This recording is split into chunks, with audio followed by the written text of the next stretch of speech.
Ito na ang ating Pangasinan mini vlog day 3. Eto na agad sa ating kwento na medyo may kwenta. Hello mga best, this is your reklamadog bestie, Chopper. Gising na nga yung mga kasama ko sa bahay samantalang ako yung humihirit pa ng sleep. Di katagalan ay ginulo na nga nila yung pananahimik ko. Nakakalungkot lang dahil mukhang hindi sumilip si Haring Araw ngayong umaga. Nandito nga kami ngayon sa rooftop ng bahay nila daddy ko. Pinakita din sa akin ni daddy ang malawak na lupain sa kanilang likod bahay. Pero di sa kanila yan pinapakita niya lang. Plano sana ngayon ay pupunta kami ng San Fabian Beach. Pero dahil masama ang panahon ay minabuti nilang huwag na lang kaming tumuloy. Kung dati ang ginagawa mo, hugasan mo yung paa ko mamaya. Marumi na to.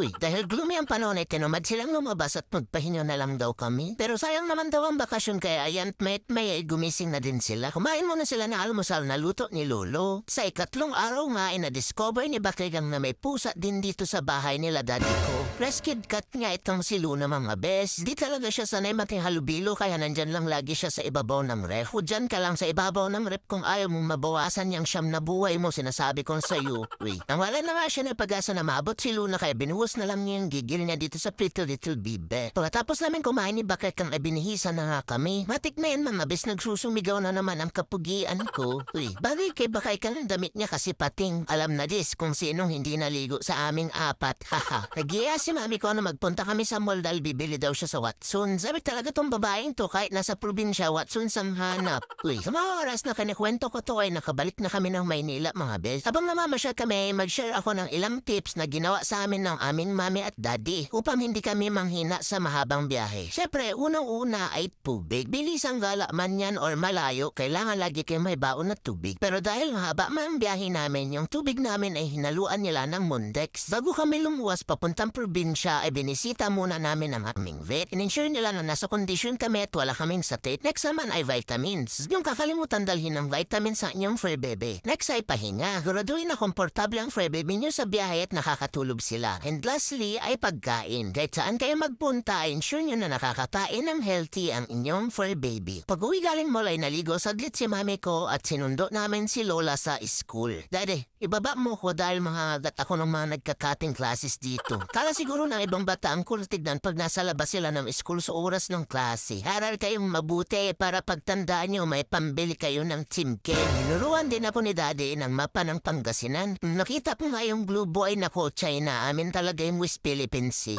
Uy, tapos gumaya-gaya naman yung dalawang kaasiman lang yung alam. Tinuro din kay Bakit kami yung Blue mga bes pero kay Santo Niño siya nakatingin. Alas 4 pa yung out ni Lola kaya naghintay kami sa office niya. Mami, mga anong oras tayo rorunda? Gusto ko nang pumunta ng classroom. Paktay kayo talaga sa aking mga nagkakating classes at rurunda na kami ni Bakay kang. Di ako nakapagtawag ng mga nagkakating classes pero tinawag ako ng talikasan. Tapos si Bakay kang in-game sa pagkaganda-gandahan. Finally ay nabisita din namin ang classroom ni Lola ko. Okay, Bakit kang ang subject natin ngayon ay anatomy of chimkin.